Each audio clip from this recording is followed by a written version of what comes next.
আজি প্ৰথম কথা হ'ল যে 19 ছেপ্টেম্বৰৰ পৰা আজি 19 ফেব্ৰুৱাৰী সম্পূৰ্ণ 5টা মাহ অতিক্ৰম হ'ল। এই 5টা মাহত যদি আমি চাওঁ তেনেহ'লে দেখিম যে প্ৰথম যেতিয়া চাৰ্জশ্বিট দাখিল হৈছিল 3 মাহৰ ভিতৰত চাৰ্জশ্বিট দাখিল কৰিম বুলি চৰকাৰে কৈ আছিল, SITয়ে কৈ আছিল যে আমি 3 মাহৰ ভিতৰত 90 দিনৰ ভিতৰত যেহেতু চাৰ্জশ্বিট দিব লাগে আমি চাৰ্জশ্বিট 3 মাহৰ ভিতৰত যেনেকৈ হ'লেও দিম। অৰ্থাৎ জুবিন গাৰ্গৰ মৃত্যুৰ 19 ছেপ্টেম্বৰৰ পৰা আমি যদি চাওঁ তেনেহ'লে 18 ডিচেম্বৰৰ ভিতৰত চাৰ্জশ্বিট দিম বুলি কৈ সঁচাকৈ SITয়ে চাৰ্জশ্বিট দিছিল। আৰু সেই ডেটটো আছিল কেতিয়া? 12 ডিচেম্বৰ। 12 ডিচেম্বৰত চাৰ্জশ্বিট দিয়াৰ পিছত যেতিয়া প্ৰথম সেই আদালতত সেই চাৰ্জশ্বিট যেতিয়া উত্থাপন হৈছিল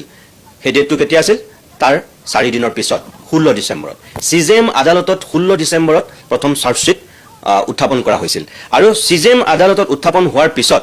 যিটোক আমি ফাৰ্ষ্ট শুনানি বুলি ক'ম সেইটো কেতিয়া? ছেছন কোৰ্টলৈ যেতিয়া হস্তান্তৰ কৰা হৈছিল CJMৰ পৰা। ছেছন কোৰ্টত শুনানি কেতিয়া আৰম্ভ হৈছিল সেই ডেটটো যদি আমি চাওঁ তেনেহ'লে দেখিম যে তাৰ পৰা 5 দিনৰ পিছত 22 ডিচেম্বৰত প্ৰথম শুনানি আৰম্ভ হৈছিল মানে ছেছন কোৰ্টত। সেই 22 ডিচেম্বৰৰ পৰা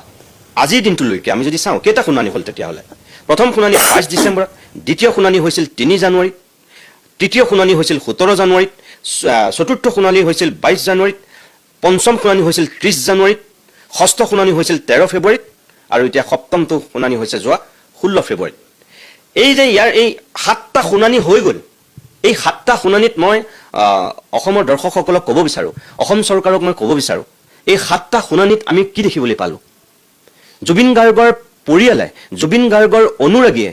জুবিন গাৰ্গৰ ফেন ক্লাবৰ পৰা আৰম্ভ কৰি লাখ লাখ জুবিন অনুৰাগীয়ে কি পালে এই 7টা শুনানিত? 5 মাহ অতিক্ৰম কৰিছে। কিন্তু মুখ্যমন্ত্ৰী হিমন্ত বিশ্ব শৰ্মাই কৈছিল যে যদি জুবিনক আমি ন্যায় দিব নোৱাৰোঁ তেতিয়াহ'লে আমাক ভোট দিব নালাগে। মুখ্যমন্ত্ৰীৰ সেই বক্তব্যটোৰ আঁত ধৰিয়েই মই তেখেতক এতিয়া সুধিব বিচাৰোঁ, তেখেতে যে কয় মাজে মাজে জুবিনকতো আমি ন্যায় দিলোঁ, অভিযুক্তকতো আমি জেলত ভৰাই থলোঁ, তাৰমানে ন্যায়টো তাতেই হৈ গ'ল নেকি? মুখ্যমন্ত্ৰীৰ ন্যায়ৰ সংজ্ঞাটো সেই তাত সীমাবদ্ধ হৈ আছে নেকি যে অভিযুক্তসকলক জেলত ভৰাই থৈ মানে ন্যায় পাই গ'ল নেকি অসমৰ জনসাধাৰণে? জুবিন গাৰ্গক কেনেকৈ হত্যা কৰা হৈছিল? তেখেতে কৈছিল নহয় জুবিন গাৰ্গক হত্যা কৰা হৈছে বুলি। কেনেকৈ হত্যা হৈছিল? কিয় হত্যা হৈছিল? কোনকেইজনে হত্যা কৰিছিল? অসমৰ মানুহে আজি সেইটো জানিছেনে নাই জনা? তেওঁলোক অভিযুক্তহে, সঁচাকৈ তেওঁলোকে হত্যা কৰিছিলে নে কোনে হত্যা কৰিছিল সেই কথাটো আজিলৈকেতো স্পষ্ট হোৱা নাই। 2 নম্বৰ কথা, যি তৃতীয়টো শুনানি 17 জানুৱাৰীত যিটো তৃতীয় শুনানি হৈছিল সেই তৃতীয় শুনানিটোতেই লোক অধিবক্তা নিয়োগ কৰা হৈছিল জিয়াউল কামাৰৰ নেতৃত্বত, যিকেইজন আৰু সহযোগী মানে তেওঁৰ লগত এজন সহযোগী আৰু 3জন এছিষ্টেণ্ট, যিকেইজনক দি পেলাই লোক অধিবক্তাখন গঠন কৰা হ'ল। তেতিয়াৰ পৰাতো পৰিয়ালৰ লোকে দাবী কৰি আহিছে, জুবিন অনুৰাগীয়ে দাবী কৰি আহিছে, গৰিমা গাৰ্গৰ পৰা পামী বৰঠাকুৰলৈকে যদি আমি চাওঁ তেনেহ'লে প্ৰত্যেকেইটো দাবী কৰি আহিছে যে এনেকৈ নহ'ব, যে ফাষ্ট ট্ৰেক আদালত গঠন কৰক আৰু ফাষ্ট ট্ৰেক আদালতৰ যোগেদি জুবিনৰ ন্যায় প্ৰক্ৰিয়াটো ত্বৰান্বিত কৰক।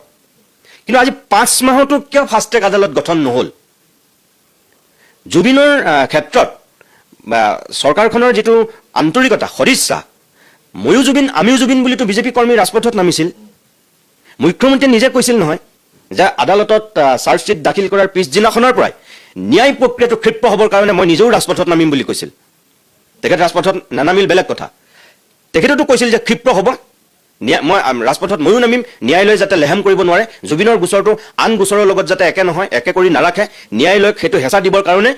আমিও জুবিন ময়ো জুবিন বুলি আমাৰ বিজেপি কৰ্মীসকল ৰাজপথত নামিছে ন্যায়ালয়ক হেঁচা দিবৰ কাৰণে, আৰু মই নিজেও নামিম বুলি কৈছিল। এতিয়া কথা হ'ল যে সেই আন্তৰিকতাটো ইমান দিনে পৰিয়ালে কৈ থকা ফাষ্ট ট্ৰেক আদালত দাবী কৰি থকাটো আজিলৈকে 5 মাহলৈকে চৰকাৰখনে কিয় গঠন নকৰিলে? মুখ্যমন্ত্ৰী মহোদয়ৰ প্ৰতি মোৰ এইটো প্ৰশ্ন। 2 নম্বৰ কথা, জুবিন ক্ষেত্ৰত সৌসিদিনাখন যেতিয়া জুবিন গাৰ্গৰ পৰিবাৰ, গৰিমা শইকীয়া গাৰ্গ, তেওঁ ভগ্নী, তেওঁ অনুৰাগীসকলে যেতিয়া গৈ চাফা কৰিবলগীয়া হ'ল এই 5 মাহত, ফটোখিনি জুবিন ক্ষেত্ৰত পানী ঢালিবলগীয়া হ'ল, যেতিয়া অৰুণ গাৰ্গৰ পৰা আৰম্ভ কৰি পাৰ্থ গোস্বামীৰ পৰা একেবাৰে ৰাজা বৰুৱালৈকে জুবিন গাৰ্গৰ বাদ্যযন্ত্ৰীসকলে গৈ পেলাই যেতিয়া কৰিবলগীয়া হ'ল, গোটেই ৰাজ্যখনত সেইটোক লৈ ব্যাপক প্ৰতিক্ৰিয়াৰ সৃষ্টি হ'ল এজন কেব চালকৰ এটা সামাজিক মাধ্যমৰ ভিডিঅ'ক লৈ। তাৰপিছতে চৰকাৰে কি কৰিলে যে দোকান পোহাৰবিলাক তাৰ পৰা আঁতৰাই দিলে। সেইদিনাখনো সকলোৱে দাবী কৰিছিল, বহুত মানুহে সামাজিক মাধ্যমতো লিখিছিল যে জুবিন ক্ষেত্ৰটোক অন্ততঃ এটা নতুন ৰূপ দিয়ক। 5 মাহ হ'ল, আজি যদি 9 মাহত 900 কোটি টকীয়া যদি ফ্লাইঅভাৰ অসম চৰকাৰে নিৰ্মাণ কৰিব পাৰিছে, গুৱাহাটীত যদি ফ্লাইঅভাৰ হৈ গৈছে 900 কোটি টকা 700 কোটি টকা বা তাতকৈ বেছি কোটি টকীয়া যদি ফ্লাইঅভাৰ যদি 9 মাহত কমপ্লিট কৰিছে কোনোবা এখন ফ্লাইঅভাৰটো নিৰ্ধাৰিত সময়তকৈ আগত কৰি দেখুৱাইছে তাৰ কাৰণে আমি ৰাজ্য চৰকাৰক সাধুবাদ দিব লাগিব মুখ্যমন্ত্ৰী হিমন্ত বিশ্ব শৰ্মাক তাৰ কাৰণে ধন্যবাদ জনাব লাগিব সকলোৱে কাৰণ যিমানটো টাৰ্গেট লৈছিল তাতকৈ কিছু আগতে কৰি দেখুৱাইছে সেইখিনি কেপাচিটিটো চৰকাৰখনৰ আছে তাৰমানে হিমন্ত বিশ্ব শৰ্মাই সেইখিনি কৰিব পাৰে যদি সেইখিনি কৰিব পাৰে অসমীয়া মানুহৰ হিয়াৰ আমঠুগৰাকী এই 5 মাহত কি কাৰণে তাত আজিলৈকে বাউণ্ডাৰীটো সম্পূৰ্ণ নহল তাত আজিলৈকে জুবিন গাৰ্গৰ পৰিয়ালৰ লোকে কৈ আছিল কিমান মাটি জুবিন ক্ষেত্ৰক দিব স্পষ্ট কৰক চৰকাৰে আজিলৈকে যে তাত কিমান মাটি দিব সেয়া যে আজিলৈকে স্পষ্ট নকৰিলে এয়া কি তাৰমানে আমি আজি 5 মাহ হোৱাৰ দিনটোত মুখ্যমন্ত্ৰীৰ আমি দৃষ্টিগোচৰ কৰিব বিচাৰিছো এই কাৰণেই যে আপুনি যিখিনি কথা কৈছিল জুবিনৰ ক্ষেত্ৰত আপুনি সেইখিনি কৰি দেখুৱাওক আপুনি নিৰ্বাচনৰ আগত আপুনি কৈছিল যে অসমৰ মানুহে আমাক ন্যায় নিদিলে ভোট দিব নালাগে এটা নিৰ্বাচন আহিছে জুবিনক লৈ আকৌ হয়তো ৰাজনীতি কৰা আৰম্ভ হ'ব ফাষ্ট ট্ৰেক আদালত ৰাজদীপ মই খোলাকে কৈ দিছোঁ ফাষ্ট ট্ৰেক আদালত এই কাৰণেই গঠন কৰা নাই যে কিবা কাৰণত যদি অভিযুক্তসকলে জামিন পাই যায় তেতিয়াহ'লে চৰকাৰখন খলঠেকত পৰিব ফাষ্ট ট্ৰেক আদালত চৰকাৰে কেতিয়া গঠন কৰিব যেতিয়া ফাষ্ট ট্ৰেকত এই প্ৰক্ৰিয়াটো চলিব নিৰ্বাচনৰ শেষত যেতিয়া দীঘলীয়া প্ৰক্ৰিয়াৰে ইয়াৰ বিচাৰটো চলি থাকে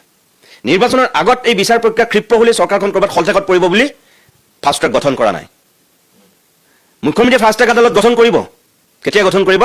নিৰ্বাচনৰ ঠিক আগে আগে তেওঁ ক'ব তেতিয়া যে আমিতো ক'লোৱেই ফাষ্ট ট্ৰেক আদালত আমি গঠন কৰিলোঁ এতিয়া ন্যায়ালয়ে ৰায় দিব মইতো ৰায় নিদিওঁ অসম চৰকাৰে ৰায় নিদিয়ে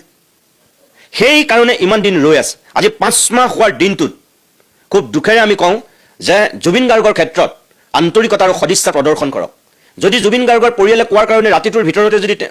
চাফা কৰি দিব পাৰে যে জুবিন গাৰ্গৰ পৰিয়ালে কৈছে আমি চাফা কৰি দিছোঁ বুলি কৈছিল জুবিন গাৰ্গৰ পৰিয়ালেতো দাবী কৰি আছে ফাষ্ট ট্ৰেক আদালত গৰিমা শইকীয়া গাৰ্গে কি কৈছে কিয় তেনেহ'লে আজিলৈকে ফাষ্ট ট্ৰেক আদালত গঠন কৰিব পৰা নাই কিয় আজিলৈকে তেনেহ'লে তাত এটা বাউণ্ডাৰী নিৰ্মাণ কৰিব পৰা নাই জুবিন ক্ষেত্ৰত অসমীয়া মানুহৰ যিটো আৱেগ আছিল জুবিনৰ লগত তাৰমানে কি আমি এনেকৈ পাৰ কৰিম আজি জুবিন ঢুকোৱাৰ পিছত নৰেন্দ্ৰ মোদী অসমলৈ 3বাৰ আহিলে অমিত শ্বাহ আকৌ এতিয়া আজি আহি আছে এবাৰতো জুবিনৰ ক্ষেত্ৰত এটা নাম উচ্চাৰণ কৰা নাই জুবিন গাৰ্গক কোনোবাই ভাৰত ৰত্ন দিয়াৰ কথা কৈছিল কোনোবাই অসামৰিক সৰ্বোচ্চ সন্মান দিয়াৰ কথা কৈছিল পদ্মশ্ৰী পদ্মভূষণ পদ্মবিভূষণ ভাৰত ৰত্ন বাৰু দিব নোৱাৰে হয়তো ঘপককৈ সেই পৰ্যায়ত সৰ্বোচ্চ ভাৰত ৰত্ন দিয়াটোত অসুবিধা আছে তাৰ আগত পদ্মশ্ৰী বা পদ্মভূষণ পদ্মবিভূষণ কিবা দি ল'ব লাগিব কিয় জুবিনকতো এবাৰ পদ্মশ্ৰী পদ্মভূষণ পদ্মবিভূষণ একো নিদিলে প্ৰধানমন্ত্ৰী গৃহমন্ত্ৰী 2বাৰ 3বাৰ এতিয়া 3বাৰকৈ আহি গ'ল এটা টু শব্দ নক'লে ময়ো জুবিন আমিও জুবিন বুলি অকল ৰাজপথত নামিলে জুবিনৰ প্ৰতি আনুগত্য প্ৰদৰ্শন কৰা হ'ব নেকি নহ'ব সেইটো কাৰণে মুখ্যমন্ত্ৰীৰ প্ৰতি আমাৰ আহ্বান যে সঁচা আন্তৰিকতা প্ৰদৰ্শন কৰি আজি আপোনালোকৰ চৰকাৰৰ অন্তিমখন আজি বিধানসভাৰ অধিৱেশন শেষ হৈছে এতিয়া নিৰ্বাচনৰ ইয়াত বিষয়াসকল মুখ্য নিৰ্বাচনী আয়ুক্তৰ পৰা আটাইকেইজন সদস্য এই 5জনীয়া সদস্য অসমলৈ আহি উভতি গৈছে কাইলৈ পৰহিলৈ নিৰ্বাচনৰ দিন ঘোষণা হ'ব তাৰপিছত এই বিষয়টো তল পৰিব তাৰমানে আমি এনেকৈ কি জুবিনৰ ন্যায় পাম অসমৰ দৰ্শক অসমৰ ৰাইজক মই এইটোৱে ক'ব বিচাৰিছোঁ যে জুবিন গাৰ্গৰ ক্ষেত্ৰত কি আমি এইখিনিয়ে বিচাৰিছিলোঁ নেকি জুবিনৰ ন্যায়ৰ ক্ষেত্ৰত 5 মাহত এইখিনিকে আমি আশা কৰিছিলোঁ নেকি চৰকাৰখনে এইখিনিয়ে জুবিনৰ ন্যায় দিলে নেকি ইয়াতেই চৰকাৰৰ দায়িত্ব আৰু কৰ্তব্য শেষ হ'ল নেকি অসমৰ ৰাইজে এইখিনি বিচাৰ কৰিব